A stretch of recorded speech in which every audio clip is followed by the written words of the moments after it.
Alright, here we go. This is Snowball giving you another Snowcast. This is Game 3 of the Intel Extreme Masters Tournament between DeMusliM in the red here at the top, and down at the bottom we have the blue WhiteRA once again playing on the Xel Naga Caverns map. Now, this map is known to be actually one of the most favored maps and one of the most popular maps on the Blizzard ladder, because there's really no real main form of cheese, and it is a very straightforward map. All we have right here is just a natural that's fairly easy to take, minus the, gigantic open spots on 3 different ends. But for the most part, it's fairly easy to take your natural. But what makes this map favored among the top gamers is not necessarily the natural that they can get, but just the ease of which they can actually get either this third base right here if they want to play a more defensive build, or if they actually want to play more aggressively, they can play up here, destroy these rocks, and take a third base, which is what Terrans usually end up doing, because that way they can end up putting a planetary fortress right here, and then it also protects the natural. If you just look, we've got the gold right here, and if they just put a planetary fortress, it protects the natural right down here. Put another planetary right here, and essentially they've got this nice wall of planetary fortresses that blocks off their base. So those are a couple of the main reasons why people like to play on Xel Naga Caverns. There's really no real form of cheese that you can do on this map. It's not a map with a very, very short rust distance like Steps of War is famous for, or Delta Quadrant, which mini Zergs do have a problem on, but this is a Terran versus Protoss, so we don't really need to worry too much about Zergs in this matchup. And as we can see, DeMusliM is pulling his scout out around 14, and it looks like we don't have a scout yet for WhiteRA. I guess his build is just refined to the point that he doesn't really need an early scout to see what the Terran is doing. Maybe he's just comfortable with this play, maybe he just knows DeMusliM too well and he just doesn't need to scout that much early on to worry about it. Here we've got WhiteRA coming down here. He's actually going to scout for a proxy barracks down here in the bottom right corner of the map, and you can see that DeMusliM's SCV is still up and running in the main base of WhiteRA. He is taking away at that Nexus. I'm sorry, Mr. SCV, but that is not a mineral pack. You will not be able to harvest anything out of that. In fact, it will take you about 15 light years to kill anything by yourself.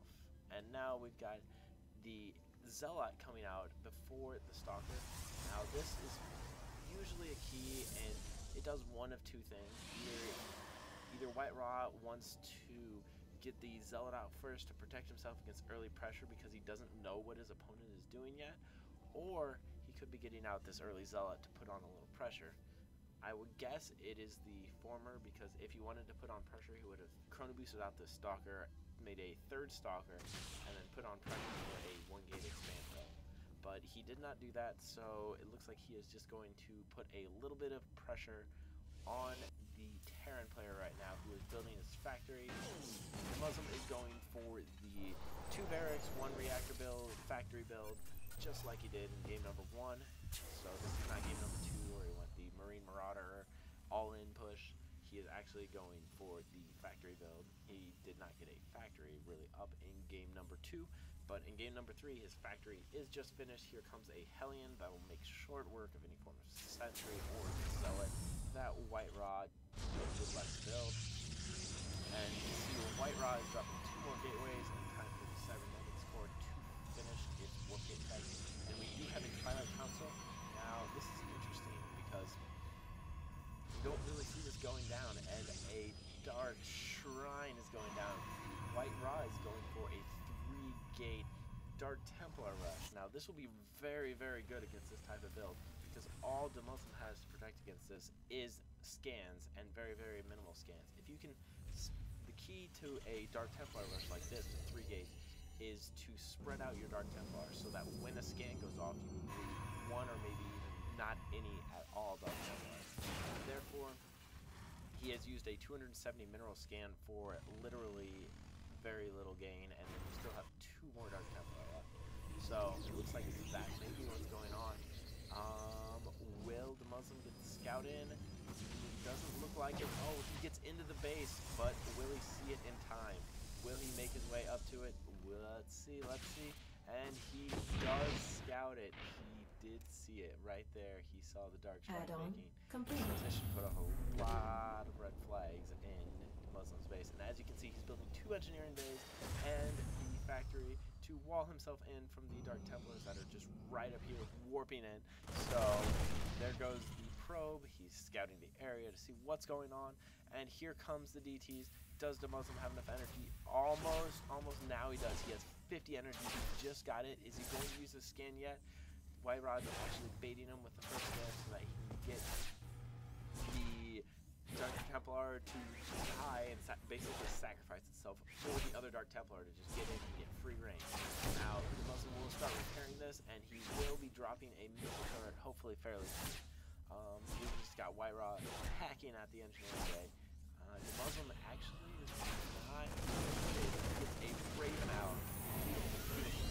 The Raven shuts down the Dark Templar build immediately, but this has actually gotten WhiteRA the safety of getting his expansion up with very, very little defensive units. As you can see, he only has 9 units. You know, he's got 5 zones, 1 stalker, and 2 sentries. But as you can see, DeMuslim's army is pretty big. We're sitting at a nice big-sized army. We have 59 food for the Red Terran and 52 food for the Blue Protoss player. So we are seeing a charge research going on. This is a very, very nice build by WhiteRA, because even though his Dark Templar Rush didn't really do that much damage, it did force these 2 engineering bays, which as you can see are doing nothing, and this missile turret. So it did force a lot out of the Terran player, and DeMusliM did get supply block there a little bit, not very much, so it was not that big of a deal. Here he goes into the attack. Forces are actually blocking him off, and all of these zones are very short of the Marine. Are going down. There goes the stim. Oh my gosh, DeMusliM is blocking him down. Look at that. DeMusliM is going to come out on top. Stim just in time. Combat shield is halfway done. So he did have stim before the hit, but that was a very nice push. Stim attack. Looks like this Nexus may go down. After that Raven is very, very fragile. Try to keep that alive as best as possible. As you can see, there's more medevacs come down. We got the SC, and charge is finished. So let's speed up these zones. And just going to go behind the brush here and just pick off these full zones.